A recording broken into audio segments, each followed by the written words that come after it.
Demand ಏನಾಗಿರುತ್ತೆ ಇದು? ರಾಜ್ಯದ ಹಿತಾಸಕ್ತಿ ಕಾಪಾಡ್ತಕ್ಕಂಥ ದೃಷ್ಟಿಯಿಂದ ಪಕ್ಷದ ಕಡೆಯಿಂದ ಈಗಾಗಲೇ ಎಲ್ಲ ಜಿಲ್ಲಾಧ್ಯಕ್ಷರುಗಳಿಗೆ ಪಕ್ಷದ ಕಡೆಯಿಂದ ಪತ್ರ ಹೋಗಿದೆ. ಎಲ್ಲ ಜಿಲ್ಲಾ ಕೇಂದ್ರಗಳಲ್ಲಿ ಇಲ್ಲಿ ನಾಡಗೌಡರು ಸಾಹೇಬ್ರೇ ಇದ್ದಾರೆ, ಮಹಾನ್ ಪ್ರಧಾನ ಕಾರ್ಯದರ್ಶಿಗಳು ಇಲ್ಲೇ ಇದ್ದಾರೆ. ಹಾಗಾಗಿ ಎಲ್ಲ ಕಡೆ ಹೋಗಿದೆ. ಬಲವಾಗಿ ಪಕ್ಷದ ವತಿಯಿಂದ ಹೋರಾಟವನ್ನು ಕೈಗೆತ್ಕೊತೀವಿ. ನೋಡೋಣ, ಅದರಲ್ಲೇನು ಆಶ್ಚರ್ಯ ಪಡ್ತಕ್ಕಂಥದ್ದೇನಿಲ್ಲ. ಆ ಕ್ರಾಂತಿ ಯಾವ ರೀತಿ ಆಗುತ್ತೆ ಅಂತಕ್ಕಂಥದ್ದು ಕಾದು ನೋಡಬೇಕು. ಒಟ್ಟಿನಲ್ಲಿ ರಾಜಕೀಯದ ಇವತ್ತಿನ ವಿದ್ಯಮಾನಗಳನ್ನ ಲೆಕ್ಕಾಚಾರ ಮಾಡೋದಾದರೆ ಭಾಳ ಬೇರೆ ಬೇರೆ ರೀತಿಯಾದಂಥ ಬೆಳವಣಿಗೆಗಳು ನಡೀತಕ್ಕಂಥದ್ರಲ್ಲಿ ಯಾವುದೇ ಅನುಮಾನ ಇಲ್ಲ. ಮತ್ತು ಬಿಜೆಪಿ ಕೇಂದ್ರದಿಂದ ಅನುದಾನ ತರುತ್ತಿಲ್ಲ ಅನ್ನುವಂಥ ವಿಚಾರ ಆ ಮೂಲಕ ಅನ್ಯಾಯ ಆಗ್ತಿದೆ ಅಂತ ಸಿಎಂ ಅವರು ಹೇಳಿದ್ದಾರೆ ಸರ್. ಇಲ್ಲಿ ರಾಜ್ಯಕ್ಕೆ ಕೊಡಬೇಕಾಗಿರ್ತಕ್ಕಂಥ ನಮ್ಮ ರಾಜ್ಯದ ತೆರಿಗೆ ಮೂಲಕ ಕಟ್ತಾ ಇರ್ತಕ್ಕಂಥ ಅನುದಾನವೇ ಕೊಡಲಿಕ್ಕಾಗಿಲ್ಲ. ಕಲ್ಯಾಣ ಕರ್ನಾಟಕಕ್ಕೆ ಇವತ್ತು 5,000 ಕೋಟಿ ಅನುದಾನದಲ್ಲಿ ಎಷ್ಟು ಬಿಡುಗಡೆ ಮಾಡಿದ್ದಾರೆ, ಎಷ್ಟು ಕೊಟ್ಟಿದ್ದಾರೆ? ಇವತ್ತು 3,000 ಕೋಟಿ ಕೊಟ್ಟಿದ್ದೀನಿ, 2,000 ಕೋಟಿ ಕೊಟ್ಟಿದ್ದೀನಿ ಅಂತಾರಲ್ಲ ಈ ರಾಜ್ಯದ ಮುಖ್ಯಮಂತ್ರಿ. ಶ್ವೇತಪತ್ರ ಹೊಡಿಸ್ಲಿಕ್ಕೆ ಹೇಳಿ ಅವ್ರಿಗೆ.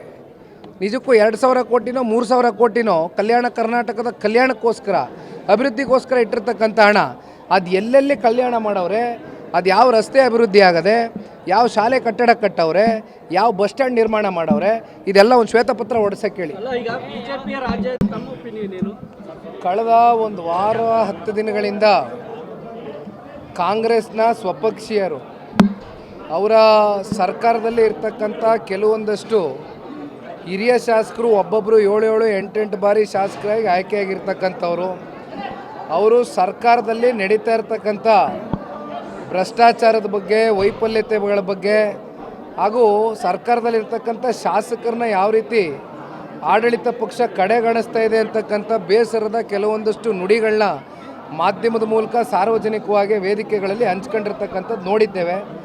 ಅದರಲ್ಲಿ ಒಂದು ಪ್ರಕರಣ ಇವತ್ತು ಭಾಳ ಗಂಭೀರವಾಗಿ ಬೆಳಕಿಗೆ ಬಂದಿರತಕ್ಕಂಥದ್ದು. ವಸತಿಯಲ್ಲಿ ಆಗ್ತಾ ಇರ್ತಕ್ಕಂಥ ಅವ್ಯವಹಾರಗಳು.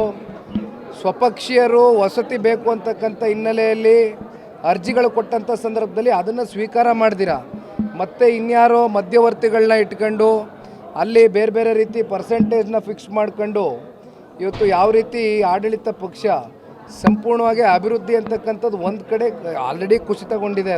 ಅದ್ರ ಬಗ್ಗೆ ಪ್ರಶ್ನೆ ಮಾಡೋಂಗಿಲ್ಲ. ಇನ್ನೊಂದು ಕಡೆ ವಸತಿ ಅಂತಕ್ಕಂಥ ಈ ಹೊಸದಾಗಿ ಇವತ್ತೇನು ಪ್ರಾರಂಭ ಆಗಿದೆ, ಇಲ್ಲೂ ಕೂಡ ಇವತ್ತು ದುಡ್ಡು ಹೊಡಿತಕ್ಕಂಥ ಯೋಜನೆಗಳು ಪ್ರಾರಂಭ ಮಾಡಿದ್ದಾರೆ. ಇದರಲ್ಲಿ ಆಶ್ಚರ್ಯ ಪಡ್ತಕ್ಕಂಥದ್ದೇನಿಲ್ಲ.